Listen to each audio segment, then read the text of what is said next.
Hello everyone, today we talk about how to fix the app of SoGé.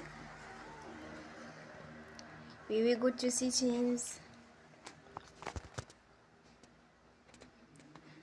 then we click on apps.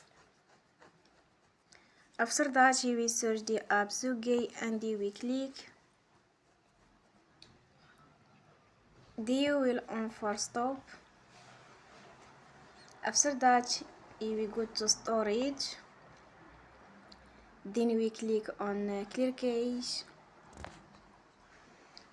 In the end you will turn your Wi-Fi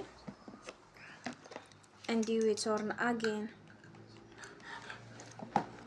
Don't forget to support us by like and subscribe.